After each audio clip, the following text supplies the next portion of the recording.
Hey, quick warning before you go in. There is talk of human sacrifice and a lot of death in this video. None of it is explained in graphic detail, but quick warning before you go in. Enjoy! When devoted followers pass, by sacrifice or by old age, they come right to me. The one who waits focuses his magic to pull forth his own memories to the surface. I speak to them, then send them to their afterlives, he explained. Two of his eyes narrowed in concentration, while the third watched the lamb. I will show you the talk I had with Huege, he said. The gateway shifted as Huege took shape. Here are my memories. And there Huege laid, in the sands and clouds of the gateway.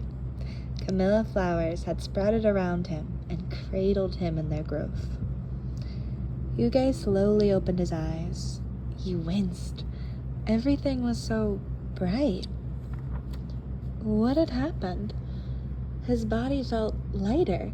His usual aches that came with age had vanished, and his mind was clear. Huge's eyes focused, and then he jolted in surprise. This wasn't the cult grounds. Where was he? Where was Firetree? He called. Where was she? She had been with him just a moment ago. They were on their usual morning walk, and now he's here, alone. Fire, love? He tried. Where was she?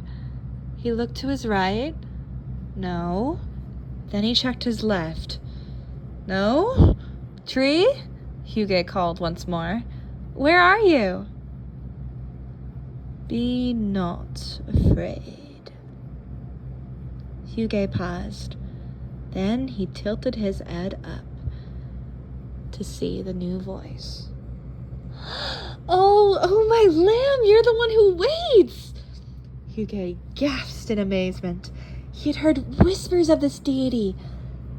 They were destroyed by the old faith, only to be saved by the destined lamb who would come and free him from their chains. I am deeply honored to be in your presence, your grace. Huege bowed his head in respect as he spoke. His tail was wagging happily. Hello, the one who waits replied.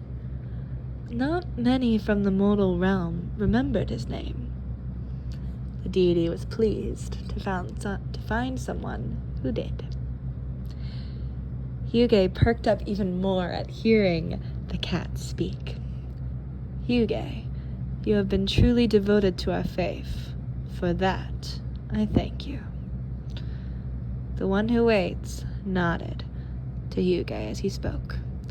Huege beamed up at him. He was in complete awe of the creature before him. Are you ready for your afterlife? The one who waits asked.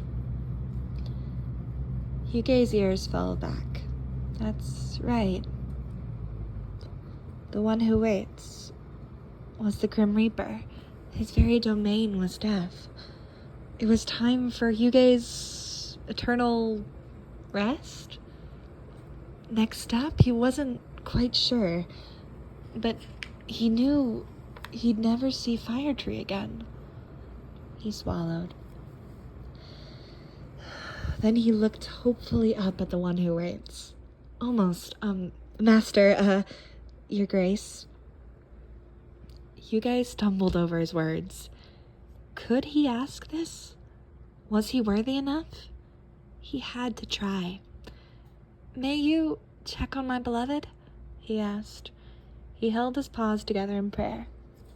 Huege had left his heart back at the cult grounds. He had to ask for Firetree.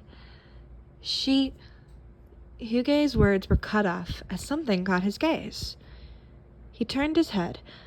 A fresh patch of camellia flowers had started growing rapidly beside him. Oh! Huege was stunned. The flowers then parted to reveal an orange cat rising from the sands. She had dashes of yellow and tan on her coat. She was smiling. And Huege knew that smile. By the lamb, it couldn't be. My beloved! Huege gasped. It was her. It was his Firetree. It was his love. Could it really be? Please really be her. The one who waits inspected the emerging soul. He tapped into her mind and grinned. A sacrifice and a devoted follower. So wonderful to see. The deity peered into her heart, and he saw love. Love for the very creature who now sat beside her. Ah, she has decided to join you here, the one who waits said. Such dedication, truly wonderful. He felt her soul wake. She took in her first breath. Firetree? Huege whispered. He had to be sure. Please, please be her. The cat's eyes fluttered open. She slowly sat up and took in her new surroundings. Her gaze fell to Huege. She took in a shaky breath. A smile broke out in her face. Huege, she replied. Firetree's tail rose up in joy. Her heart swelled. He was back. She was back. She laughed as she sprung into his arms. Huege caught her and held her close. Tears sprung from his eyes. Firetree! He cheered. His tail was wagging so gleefully that tiny sand clouds started forming behind him. Tree! Tears trailed down his cheeks. He was so happy. Fire love! She was here in his arms. They were together once more. Firetree closed her eyes. She rubbed her face against his. Mine. My Huege. She purred at that hot thought. Firetree felt at peace. She was home in his arms. Her tail wrapped securely around her Huege. She rested her head against his chest. She hummed happily at hearing the sound of his steady heartbeat. Suddenly, his heart started to race. Wait, my love, you didn't reach elder age, Huege said. His ears had folded down. He pulled her snug to his chest. Firetree opened her eyes. That means, oh, my love, no, my love, you didn't, he cried. Firetree was in the realm of death. That means Firetree rose her head up and snuggled right into Huge's cheek. I did. She came here through sacrifice before her mortal time was complete. She slid her paws up Huge's chest and then rested them on his shoulders. I gave my life to the lamb, then my death, so I could be back with you, she explained. She leaned back so she and her beloved were face to face. She wanted him to see how she didn't hold an ounce of regret with this choice. And I'll do it again and again so I can be with you, she said. Huege was in awe. He felt extreme guilt wash over him. Her life had been cut short, but he was so moved that she had chose to be with him even now.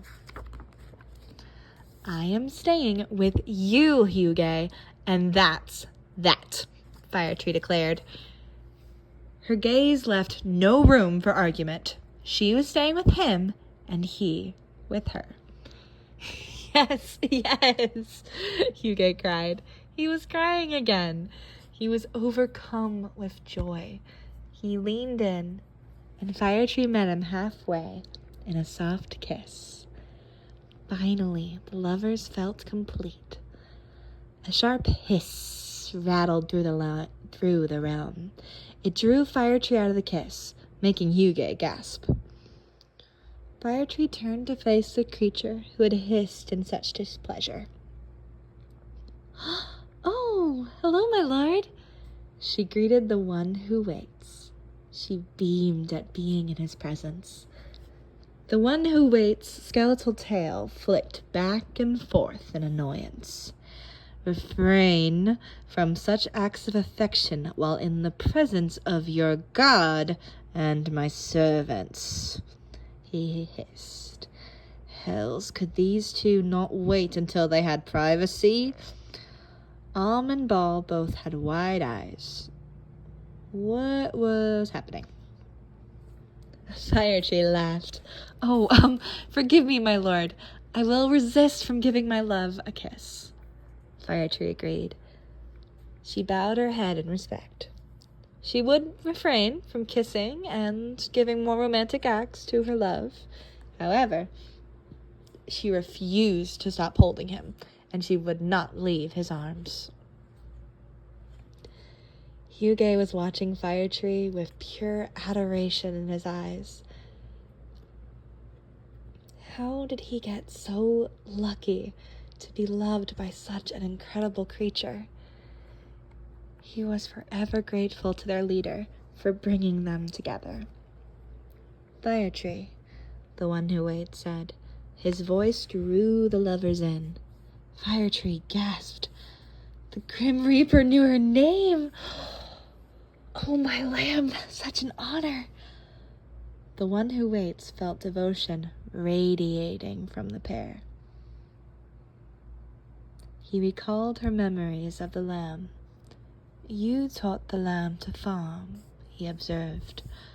Under her teaching, the lamb's farms had sprung to life. Thank you. The one who waits nodded his head in approval to Firetree. Firetree swooned with pride at the one who waits' words. She leaned against Huege with a happy sigh. She was deeply honored. And yet, in this moment, even before now, she missed the lamb. Her leader had created a safe haven from the old faith. Her leader had welcomed Firetree into their community with open arms. Her lamb could and will take care of themselves. Firetree knew she had no true need to worry. She also knew how deeply she would miss her leader. She hoped this prayer would reach both the one who waits and her lamb. May our flock thrive, Firetree whispered dreamily, forever and always. Huege nuzzled into his love. He hummed happily at hearing her speak. Forever and always. That had been his and Firetree's promise vows to each other. Her using it here made him smile. The one who waits observed the two mortals before him. Such dedication, such adoration. Even now, their devotion for each other only grew their devotion for the lamb. Mortals can be so curious. He opened his paws, then relaxed out his claws.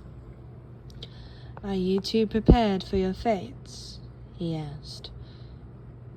Even more curious still was the dread that filled both Huege and Firetree. Mortals truly did not make sense to the one who waits. The lovers faced each other, their paws clasped together. Both were petrified, and neither wanted to let go. Huege rested his paws on Firetree's waist. He hugged her. He rested his forehead against hers. The two leaned on each other. Firetree squeezed her eyes shut. Her ears had snapped back in fear. Did they have to say goodbye so soon? She had just gotten him back. She fought back tears as she slowly pulled away. But Huege pulled her right back. He was crying too. Tree, I want more time. Please, Tree, he begged. He saw her forcing a smile. He knew she was trying to accept her fate, but he wasn't ready. He He needed more time to be with her. He couldn't let her go. He was afraid. He didn't know what awaited them. He did know that in this moment he was safe with Firetree. He just needed this moment to stretch on for a little longer. I want more time too, Firetree confessed. She gently traced hearts and scribbles into his arm. She couldn't meet his gaze. But I know it'd never be enough, she whispered. Firetree could spend eons with Huege, and when their end would inevitably come, she would still beg for more time with her beloved. You assume your fates are to be separate. Why? The one who waits asked. His veil shielded his face from the trembling mortals. Huh? Firetree turned to him. Her beloved followed after. They looked to the immortal deity. Could they ask for more time? Would he grant their wish? Hey, my lovely cupcakes, Elsie Rowe here, and welcome back to our lovely show. I hope you guys have enjoyed chapter 4 of The Lover's Fates. I know, baby, I know. Oh my gosh, this one was a bit more of an emotional roller coaster, because as you guys can probably tell from just listening to me hearing to talk about Huege and Firetree, I genuinely do love these characters very, very much. So having them reunite in this moment was so special and important for me, and I really love that these two were able to be back together in this comic, which I just think was really, really cool. And this is such a fun takeover. Actually, this comic, this interaction between Huege and Firetree, this actually happened in my game. So I play COTL on my Switch. My first follower was Huege, and he fell in love with the creature named Firetree. It was the orange cat. I'm not entirely sure if her name was actually Firetree was what I called her. I think her name was similar to that, but Firetree was her name. And one morning, I'm about to do my sermon, and I see Huege and Firetree walking together, and Huege dies. And I'm like, ah! So I was very, very sad. And I just unlocked the funeral service, so I buried him. We did the funeral that morning, and then it's like getting evening-ish. Same day, mind you. And Firetree comes up to me and she's like, I would like to be sacrificed. And I'm like, baby girl. I did it. Of course, in the game, I did it, but I was like, there was no way that was a coincidence. Because in my game, canonically, they were the first ones that fell in love. And they died on the same day. So as soon as that happened in my game, I knew I had to draw it. I had to bring them back together because that really hurt me emotionally and I needed them to get back together. So this moment was really special to me and just made me feel really, really good to have Huege and Firetree get back together. Because as y'all can tell, I deeply care about these two. And I think that reflects in the lamb and how the lamb sees them, and the lamb really cares about them. Also, I did not realize this video was gonna be so long. Oh my gosh, so we only have one chapter left in The Lover's Fate, chapter 5. That is coming out next week. Oh my gosh, y'all. Right in the last chapter. We're almost done with the 2024 takeover. I potentially might do a little wrap-up video. I probably will, talking about this year's takeover. But we will see. We will see what happens then. I hope y'all have enjoyed this lovely episode of our show, and I will see you next time. Bye!